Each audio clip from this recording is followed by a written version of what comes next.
Hi friends, welcome back to Subiksa Samilari. நான் உங்கள் ஐஸ்வர்யா. இன்னைக்கு நம்ம பீட்ரூட் வச்சு சிம்பிள் அண்ட் ஹெல்தியா ஒரு பீட்ரூட் ஹல்வா எப்படி செய்யலாங்கிறத பார்த்தலாம். அதுக்கு ஃபர்ஸ்ட் ஒரு மிக்ஸி ஜார்ல 2 மீடியம் சைஸ் பீட்ரூட்டை தோலெல்லாம் சீவிட்டு இந்த மாதிரி கட் பண்ணி 2 கப் அளவுக்கு மெஷர் பண்ணி எடுத்துக்கிறேன். இப்போ இதை ஒரு தடவை நல்லா அரைச்சி எடுத்துக்கலாம்.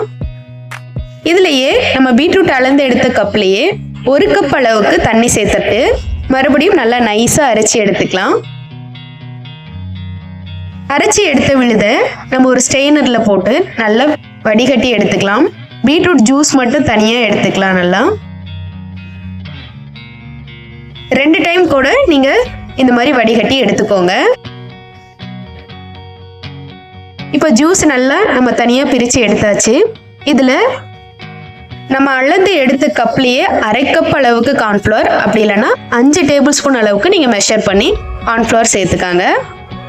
சேர்த்துட்டு இப்போ இதை கட்டி இல்லாம நல்லா கலந்து விட்டுலாம். இந்த அளவுக்கு நல்லா கலந்து விட்டுட்டு இதுல நம்ம பீட்ரூட் எடுத்த கப்லயே மறுபடியும் 1 கப் அளவுக்கு தண்ணி சேர்த்துக்க போறோம். ஏன்னா அப்போதான் நல்லா பச்சை வாசனை வராம பீட்ரூட் ஹல்வா நல்லா திரண்டு வரதுக்கு ஹெல்ப் பண்ணும். இப்போ ஒரு பேன்ல நம்ம மிக்ஸ் பண்ணி வச்சிருக்க பீட்ரூட் ஜூஸை வந்து சேர்த்துட்டு பீட்ரூட் எடுத்த கப்லயே 3/4 கப்ல இருந்து 1 கப் அளவுக்கு சர்க்கரை சேர்த்துட்டு நல்லா கை விடாம கலந்து விட்டுட்டே இருக்கலாம். மீடியம் டு லோ ஃப்ளேம்ல வச்சு சர்க்கரை வந்து முடிஞ்ச அளவுக்கு கொஞ்சம் கம்மியா சேர்த்துக்கோங்க. ஏன்னா பீட்ரூட்லயே நேச்சுரலா வந்து அந்த இனிப்பு சுவை இருக்கும். அதனால 3/4 கப் சேர்த்துட்டா கரெக்டா இருக்கும். இப்போ இதை ஒரு 10 நிமிஷம் வரைக்கும் நல்லா கலந்து விட்டுட்டு ஒரு 2 டேபிள் ஸ்பூன் அளவுக்கு நெய் விட்டு மறுபடியும் 5 நிமிஷத்துக்கு நல்லா கை விடாம கலந்து விட்டுக்கிட்டே இருக்கலாம்.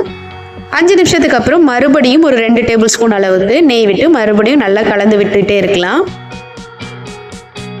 ஒரு 20 நிமிஷம் நல்லா கலந்து விட்டதுக்கு அப்புறமா கொஞ்சமா வாசனைக்காக ஏலக்காய் தூளும் பொடியை கட் பண்ண பாதாம் முந்திரியும் சேர்த்துட்டு மறுபடியும் ஒரு 5 நிமிஷம் நல்லா கலந்து விட்டு தேவைப்பட்டா இன்னும் 2 டேபிள் ஸ்பூன் நெய் விட்டு நல்லா மிக்ஸ் பண்ணி விட்டுட்டே இருந்தோம்னா ஹல்வா நல்லா ஒட்டாம இந்த மாதிரி திரண்டு வந்துடும்.